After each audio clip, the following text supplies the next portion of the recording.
Hi, I'm Laura Humm. I'm one of the Dialogue Doctor editors, and I have the privilege of being here with Julie Catherine today for an Ask Me Anything session. Julie, you want to introduce yourself and tell us a little about where you are in your writing journey? Sure. Hi. So I have written, I think, 13 books now. I started with middle grade and then I aged up to YA Academy Fantasy and then I aged up to paranormal romance. Wow, that's Yeah. exciting. Are you enjoying the change, the growth into the different layers? Yeah, for sure.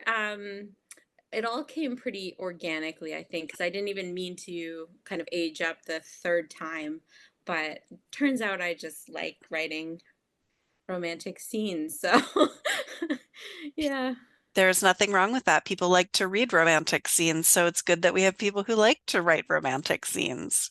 yeah, Well, great. So, this is an Ask Me Anything session. So, the goal here is for me to be your kind of sounding board, to help you kind of think through anything that you have questions about your story or your characters. Um, or you mentioned in our email exchange that you are looking to write a series, which is exciting. So, we can kind of talk through whatever is most helpful for you. awesome. So yeah, really want to focus on like romantic series and just kind of Mhm, because I said I kind of accidentally fell into it with my last series.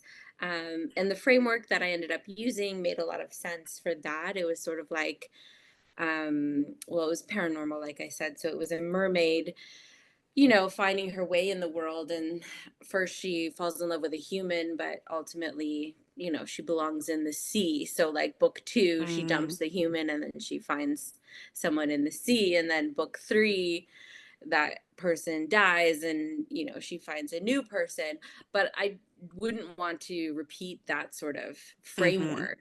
So, I'm looking for other frameworks that sort of work in the paranormal mhm, romance realm. And I know a lot of series are sort of like standalones where it's like different characters in the same world. But mhm, I'm kind of hoping to go more towards the same character over multiple book arc, mm, which I don't know if it lends itself to romantic fantasy or paranormal fantasy. mhm. No, paranormal, you know what I'm saying. Paranormal romance, yes.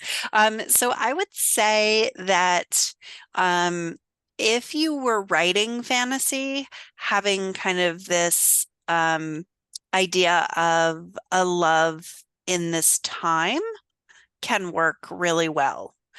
When you are writing a romance series, part of the reason why so much of the romance genre, when it's a series, are different people in the same world is because there's something very satisfactory about a romance that ends with a happily ever after. It Hmm. doesn't always have to end with a happily ever after. There can be other factors involved. Um, that still allow for romance and like changing romance. And the series that I think of, it's young adult, but oh my gosh, I can't remember. I was going to use it, and now I can't remember the name of it. I'm going to have to look it up.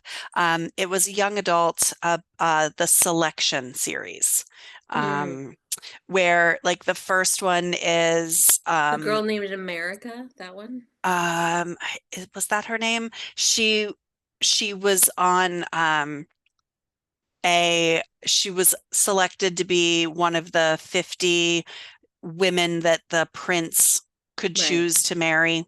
Yeah. Um, and then the first one was like, does she belong in the palace? And the prince was kind of showing an interest in her.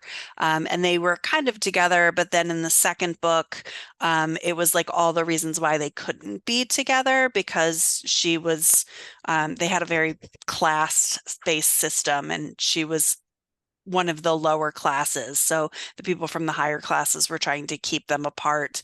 And then, like in the third book, there was a big coup, and the government was like keeping them together. Huge spoilers there for anyone who hasn't read it.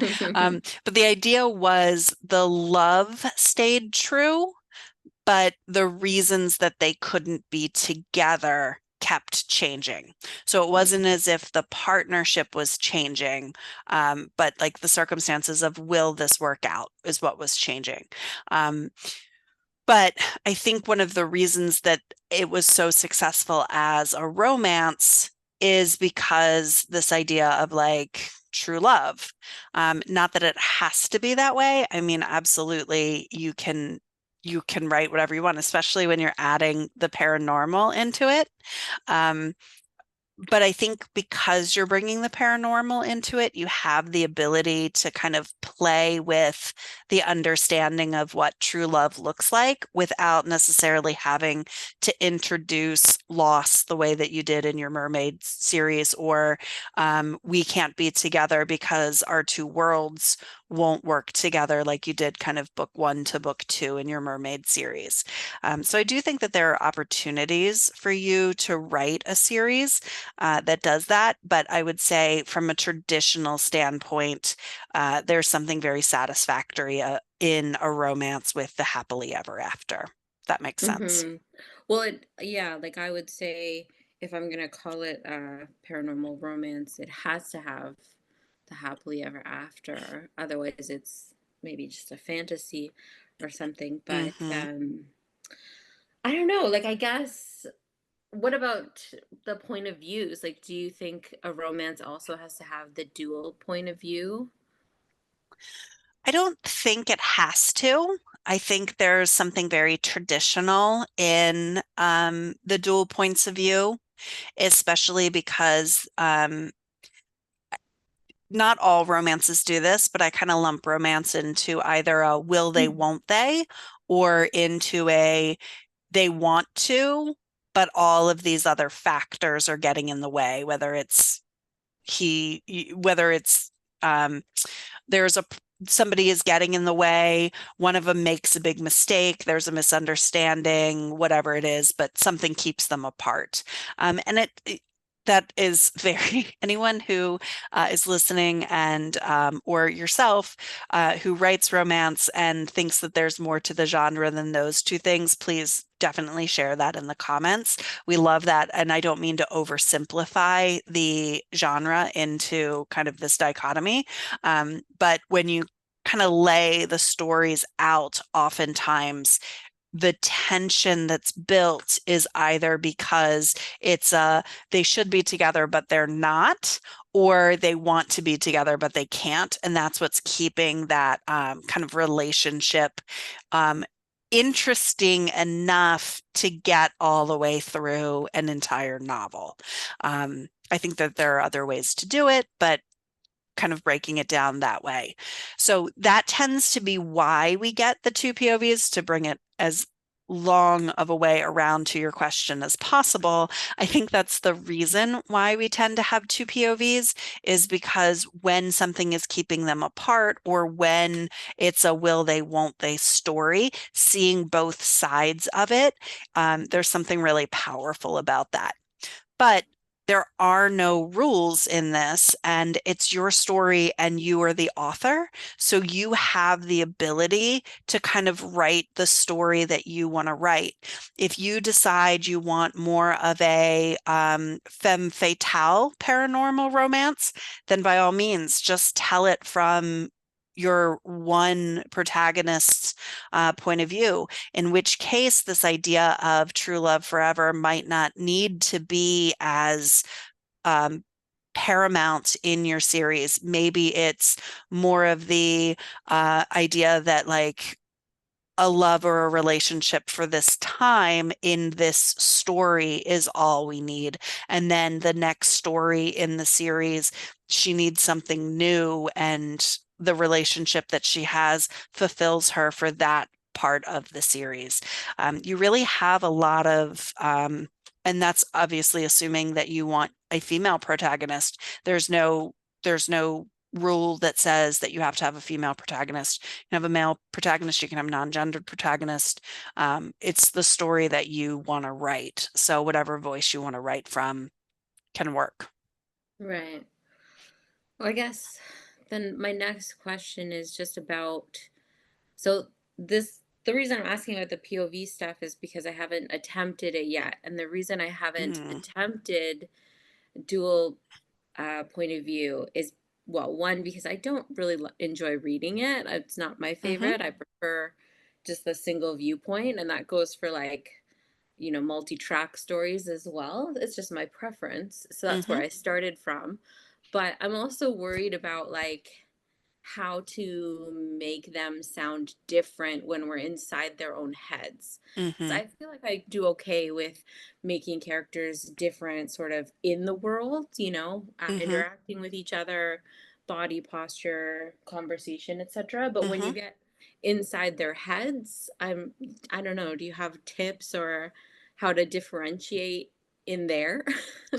Absolutely. So, and I think that this is a really great question, and I think it's something that a lot of authors struggle with.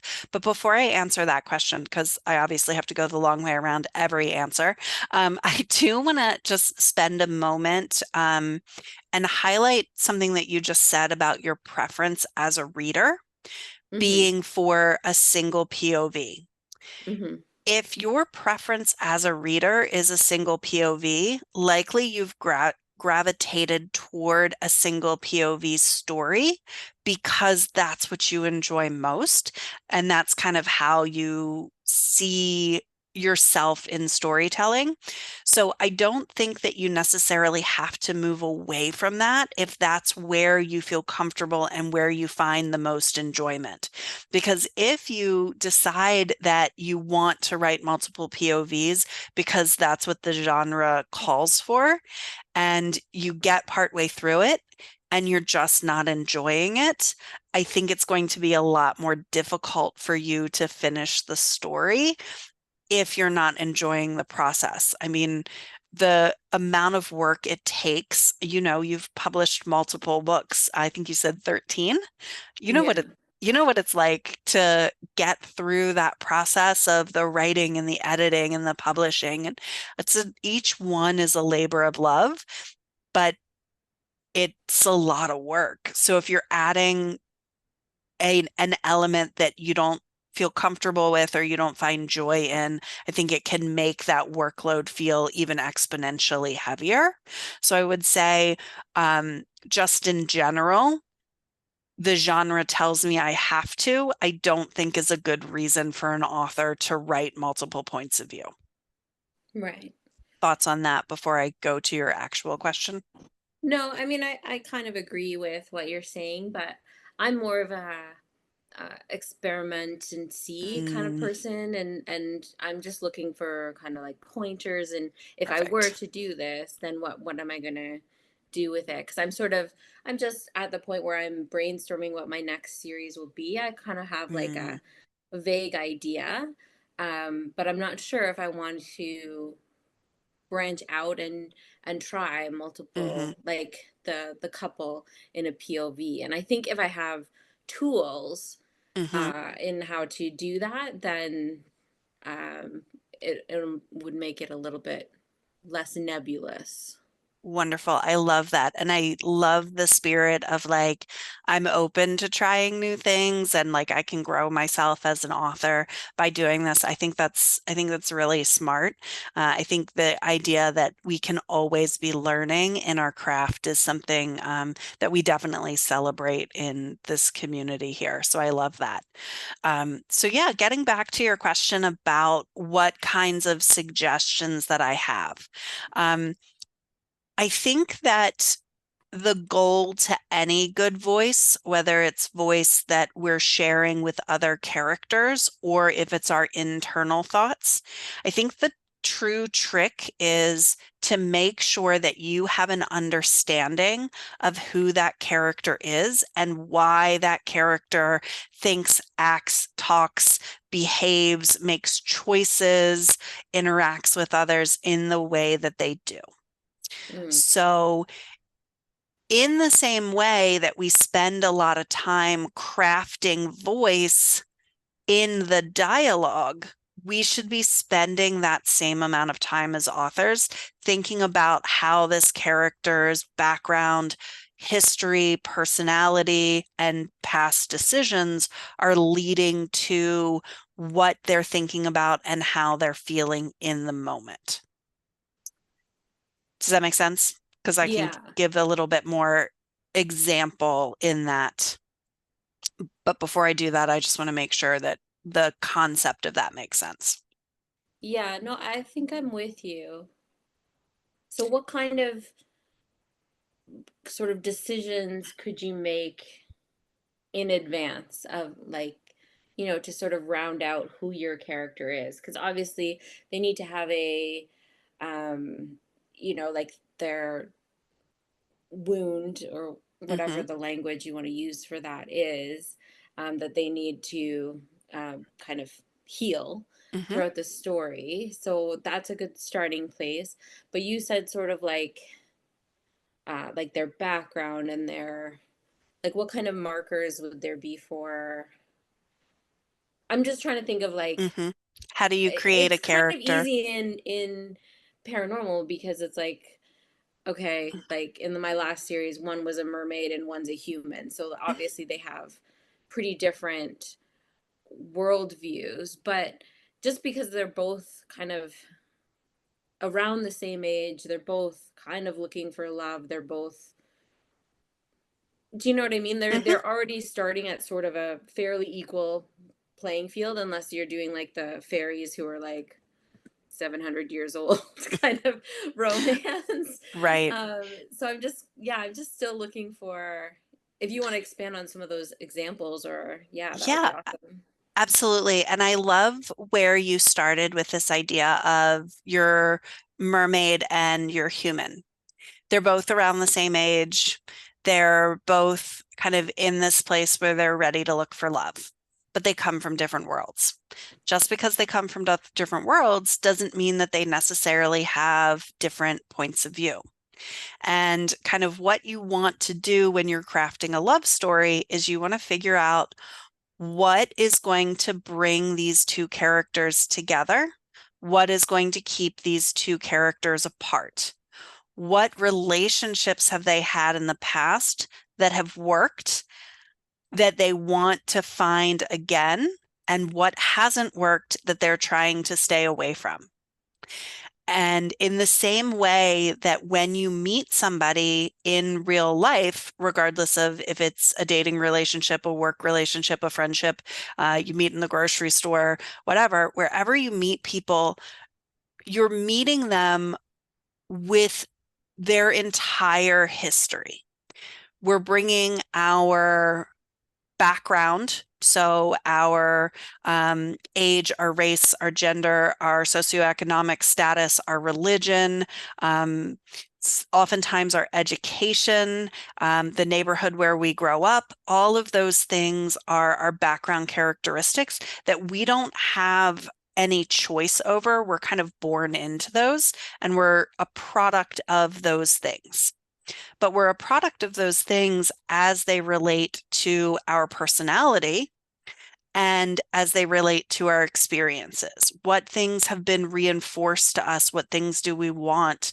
Um, how are we interacting with the world? Are we more of a realist or are we more of an idealist? Are we more of a kind of sit and wait for things to happen, or are we more of a go out and make things happen for ourselves kind of person? Are we more of a talker or are we more of a listener?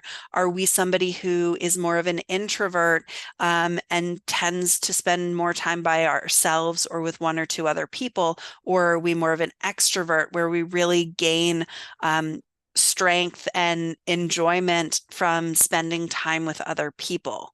All of these different elements make up someone's personality.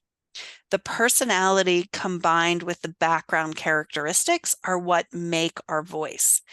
The better understanding that you have of your character's starting point and how that changes across your storyline to where they end up at the end, the more realistic your characters are going to be on the page. So when a triggering event happens for them that is either preventing them from connecting with the person who is supposed to be their partner, or they miss an opportunity to be with the person who's supposed to be their partner in the story. Why are they missing that opportunity? What's happened in their background? What is it that the reader wants so badly for them to have that this other person can offer them? So when you're writing a romance, you have to think of each character as an individual, but you also have to understand what makes them great together because you want your reader to see what makes them great together so that they're going to root for that partnership, not just each character individually. Mm, yeah. Okay. So would you recommend that they should be opposites, like kind of like the whole like grumpy sunshine kind of thing? Like if one has one viewpoint, the other is on the opposite end of the spectrum? It depends on the story that you want to write. So, Right. Opposites Attract is a very compelling story. You have someone who is kind of a loner who doesn't think they need anyone else, and you have someone who is, finds enjoyment being around other people, but tends to be very selfless and never takes anything for themselves. So they kind of stay away from love. The one who is a grumpy loner realizes through the course of the story that being kind of a loner doesn't really make them as happy as they thought it did. Usually there's like, I was hurt in the past, so I don't even need this as a storyline, or, I've never experienced this before, so I don't really understand the true benefit of it.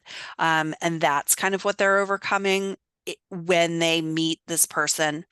And then for the second person, the more sunshine, cheery, I have a lot of friends, but I don't really connect. Maybe again, it's because I've been hurt before, or maybe because I haven't found the person that makes me super happy yet.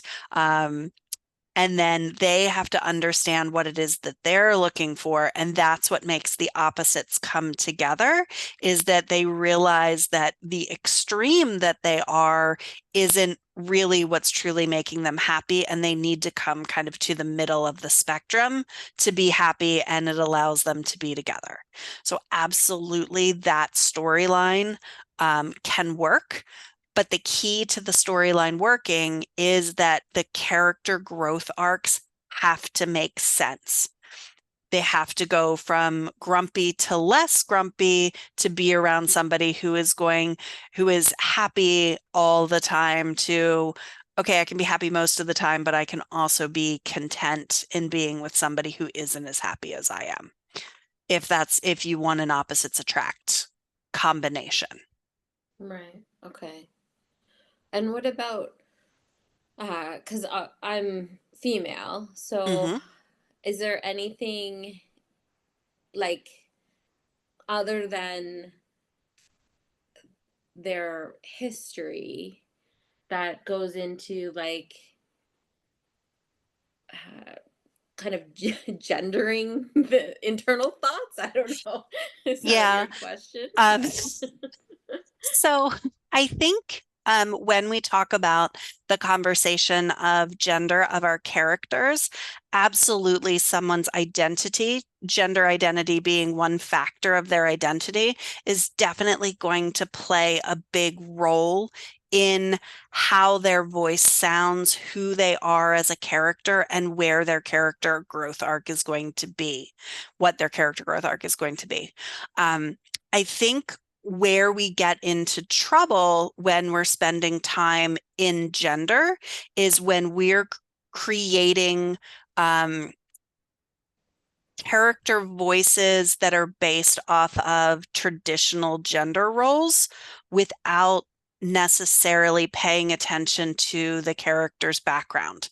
An example of this is like kind of the Stepford wife, toxic masculinity connection where she's meek and quiet and can't ever step outside of herself because she's been taught that women are smiling all the time and are keep all their hurt in the inside, and they're very emotional and caring, and men are strong and bold and confident and don't really have any romance in them until they meet the right woman, and then they're willing to change a little bit for her.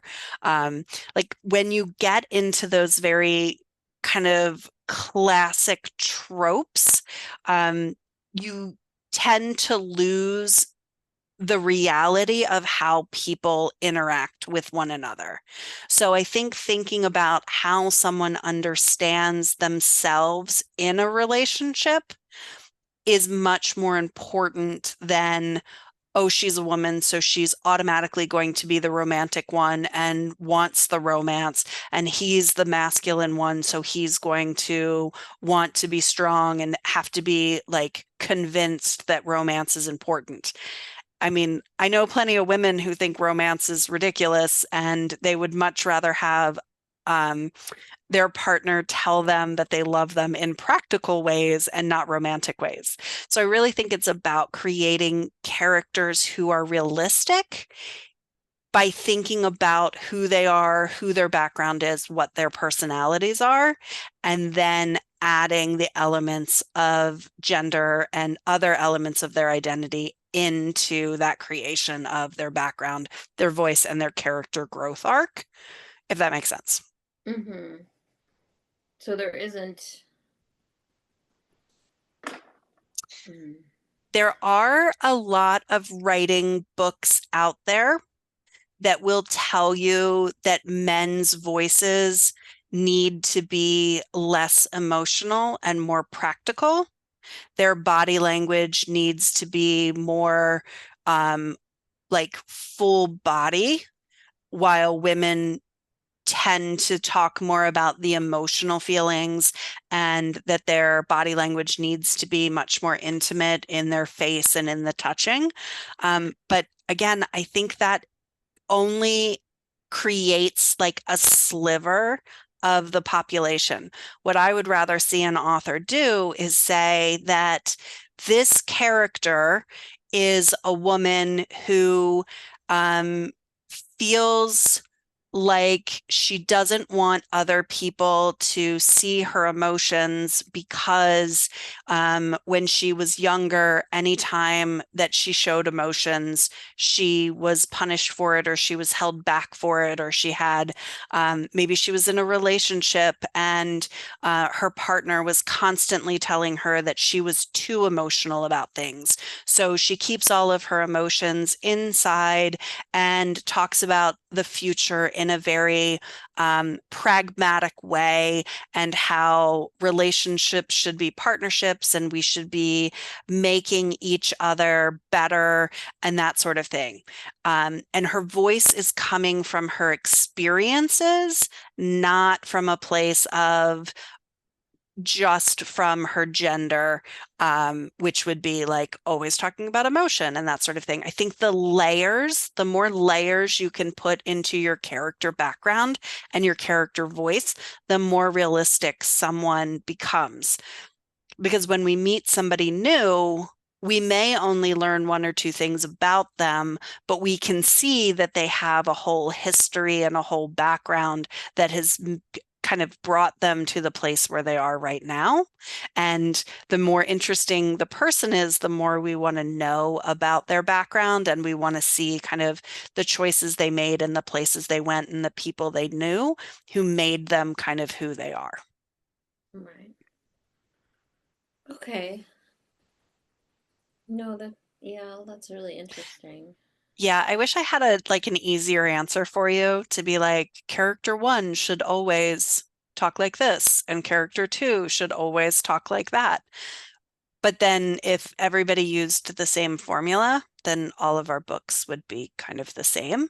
And I think that's where you as an author can kind of create a whole world with a whole cast of characters who have exciting and interesting paranormal experiences and romantic experiences. And I think that's what makes paranormal romance specifically very fun. Hmm. Okay. And what about secondary characters Mm, falling in love? Because this was another hmm area that I found interesting in my last series. Is well, in both of my last series actually, hmm I had other characters fall in love on the page, but like I hmm said, I never had multiple point of view, so I was never in any of their heads or anything. So it was like, Sure. the other character observing hmm and only getting to see sort of the surface um of like observing someone else's hmm relationship blossoming.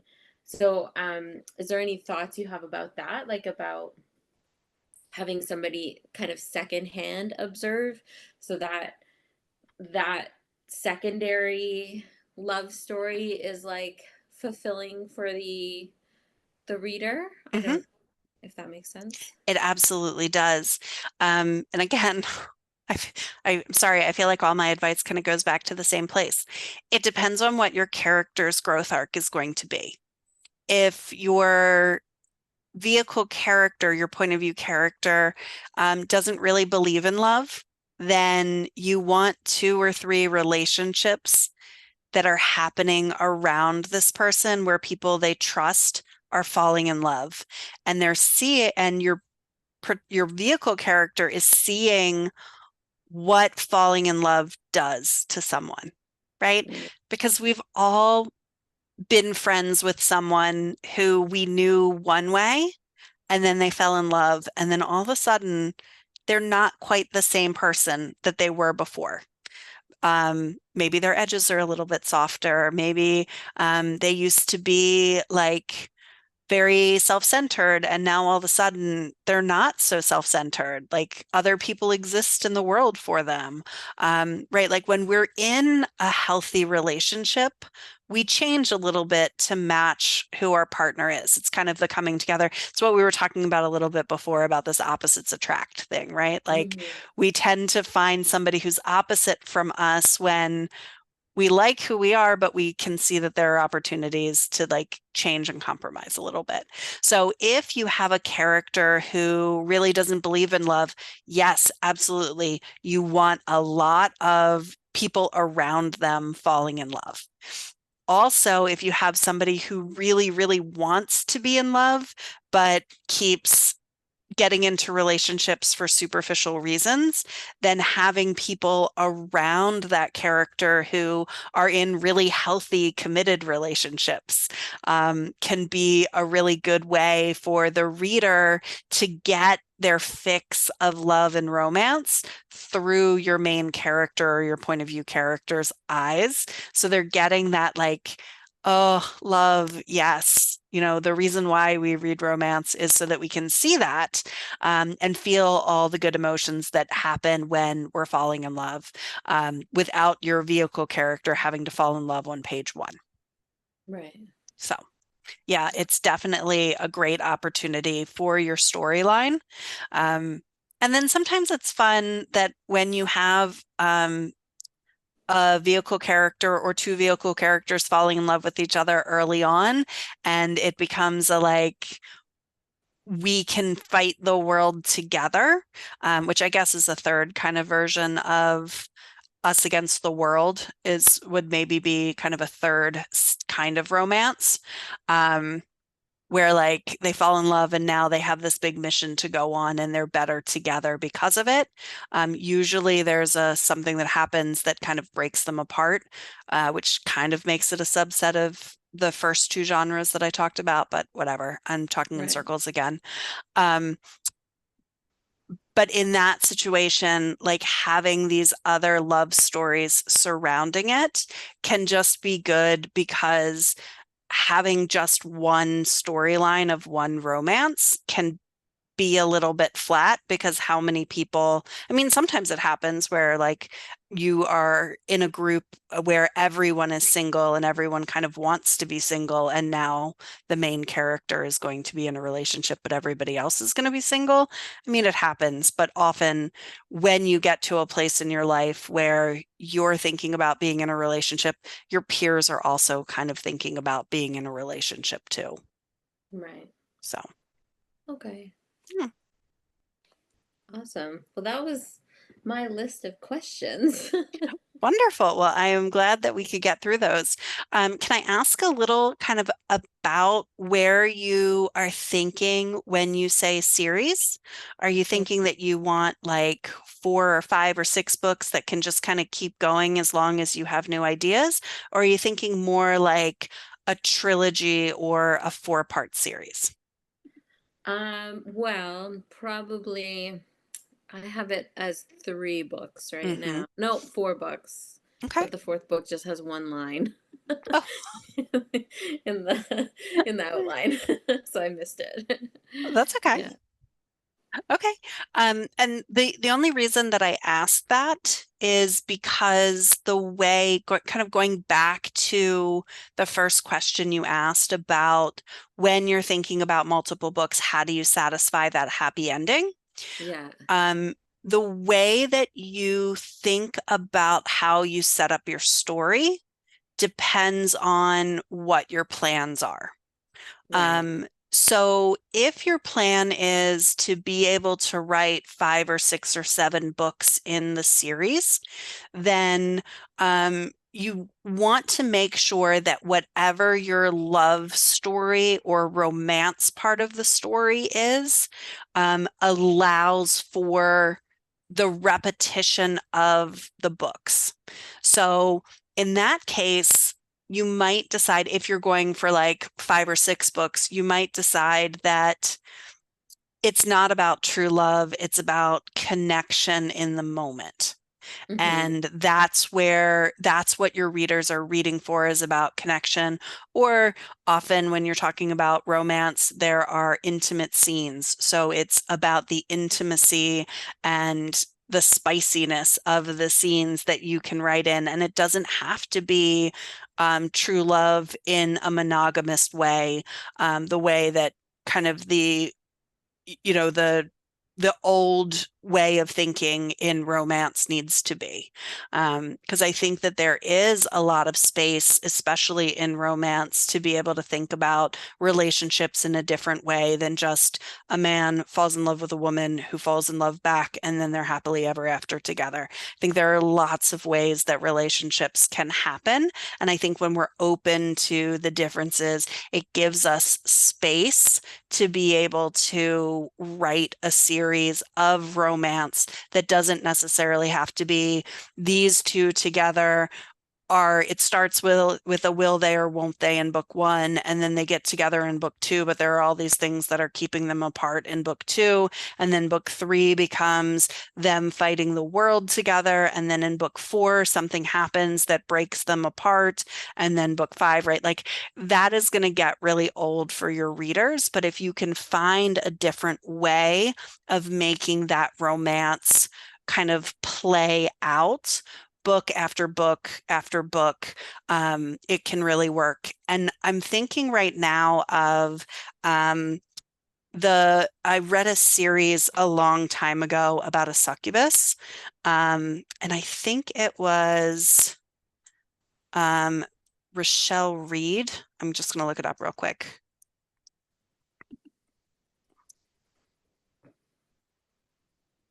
Um, maybe not.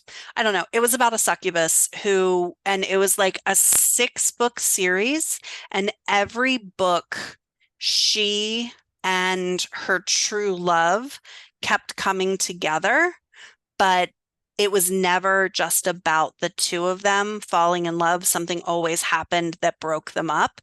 And because she was a succubus and she lived across multiple, like she was, I don't know, 500 years old or something. So it was like every new book was a new generation, and the Hmm. two of them would like find each other and then break apart, and they were like surrounded by demons and angels and all kinds of other stuff. I wish I could remember the name of it, or at least the name of the author.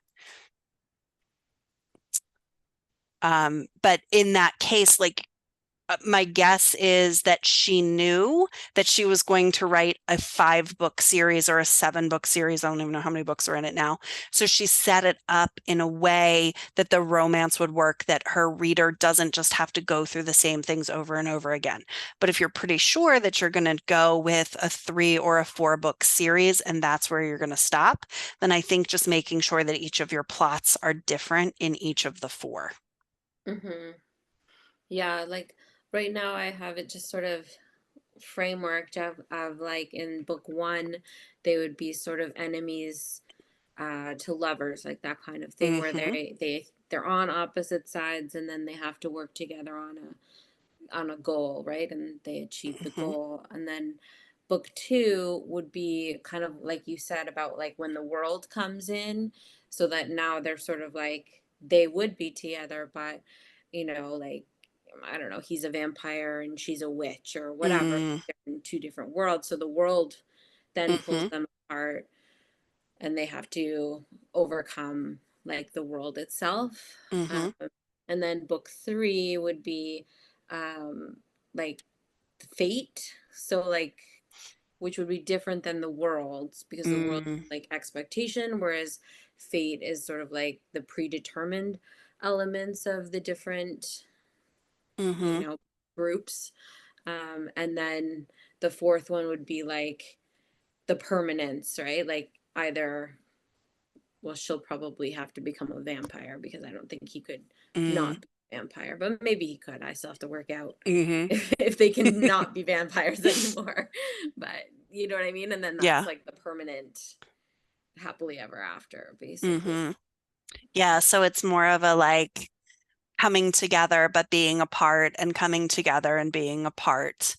Um, yeah, I mean, that absolutely could work. There could also be like kind of this, I hate to break it down to this, but like Ross Rachel kind of thing where it's like they agree to not be together, and then they both go off and have romance, and then they come back together.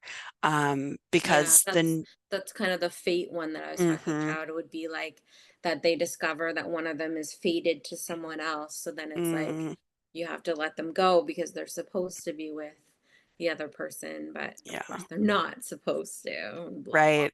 blah. Yeah. Yeah, I mean, you definitely have given a lot of thought to what's going to keep the storyline interesting. The next thing that you're going to want to think about is each storyline, you want your characters to learn something about Yeah, themselves that make them better in their relationship. So right. it's not just the world keeping them apart, but it's their views of themselves in the world. And then Mm, they have to change their view of themselves and the storyline. Like in the like enemies to lovers um idea that you had for your first book, the enemies to lovers works because I don't like you because of this. I have to learn that either my bias against this thing, which was the reason that I didn't like you, isn't really a true thing. I need to be more open and accepting, or I need to understand that my judgment of you was wrong, right? Like there has to be some kind of growth in hmm. order for your readers to feel like there's progress being made. Right. So, kind of thinking about the character arc as it relates to what what's keeping them apart. So, in when it becomes the world being what's separating them, what do they both have to learn? Is it that each other is more important than their understanding of the world, or that sometimes it's okay to break the rules when you're in love, or like what is it that they have to learn in their Hmm. journey to make them a, a a better partner so that when you get into book four and it's the two of them together sustaining for eternity, they're ready to be together. Right. Because if they were ready to be together at the beginning of book one, your book one would just be them being together.